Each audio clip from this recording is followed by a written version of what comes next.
আরে সেনাপতি দাঁড়ে কুমালা একটা কবা ফাড়াইলাম এত এখনো আইলো না গেল কই আরে আমি বেতন চেতন দিয়ে কি লাগি যে রাহি আমি একটা জমিদার মানুষ কোন দেবের কবর ফাড়াইছি এখনো এর কবর বার্তা নাই কইলো গেলো কই খবর পাঠাইছে আমার তো লেডে গেছে আজ রাজামশাই কি বলে? সালাম আলাইকুম রাজামশাই। ওয়ালেন কই দাও তুমি আরে গেছিলাম এইদিকে ইয়াটা দেখবার লাগি আর কি। তোমারে রাখছি আমার এত সয় সম্পত্তি আমি একলা দেখাশোনা করতে পারি না তুমি দেখাশোনা করবা তুমি কই গেছো গা আমি কতক্ষণ ধরে একটা চা খাই আমি না তো এদিকে গেছিলাম হলো দেখলাম যে কত পানি দেওয়া হয়েছে কিনা। এমনকি তুমি চাইতেছো যে আমি বললে আমার জমি দেয় এটা তুমি দল করতা না না না আমি তো গেছি খাবার দেওয়া হয়েছে কিনা দেখার জন্য, এই জন্য একটু লেট হয়ে যে গেছে। আমার এনে যে এত গরু বাছুর মহিষ হরিণ এগুলো আছে এগুলো কাবার দেওয়া শেষ হয়েছে এটি শেষ হয়েছে, ক্ষেতের দিয়ে গেছিলাম, ক্ষেতের কাজও শেষ মোটামুটি। তাইলে বলো আমার তো দিন করলে কেউ নাই আমি মূলত সবকিছু তুমিই পাইবা হ্যাঁ, আমি তো বললে তো আমি পাবো এটা তো আমি অবশ্যই জানি।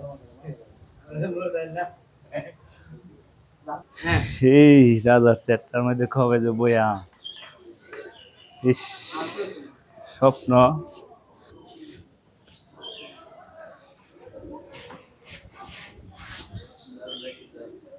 কি ভালো লাগে রে।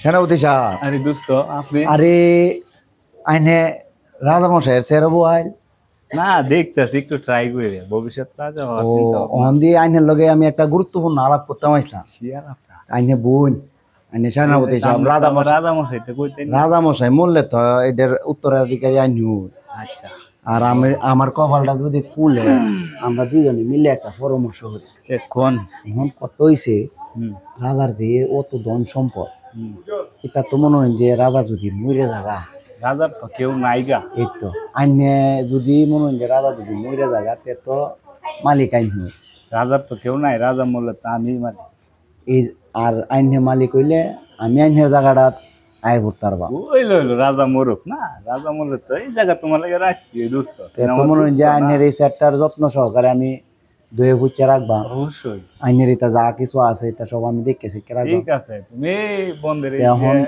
ক্ষেত আমরা খামার প্ল্যান গরু করছিলাম বাছুর, যে রাজামশাই যতগুলা গুড়া বনপশু রয়েছে এই তুমি সব দেখাশোনা করবা।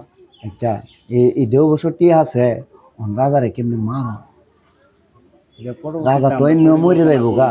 রাজা এমনি মরে যাবো, এটা আমরা পরবর্তীতে পরিকল্পনা করবো একসাথে বসে। আমরা যদি বলি ওই যে জনগণ আছে ওনারা বলে দিবে রাজামশাই আচ্ছা তাইলে এটা গোপনে এই কামটা করতে হইব গোপনে করতে হবে। যাতে কেউ টেরও না পা, ঠিক আছে কারণ টের পাইলে পরে আমরা কেউ কিস্তা থাকবো না, জি, আমরা রাজামশাইয়ের উষ্ঠা দেওয়া হয়ে দিব। ওকে ঠিক আছে।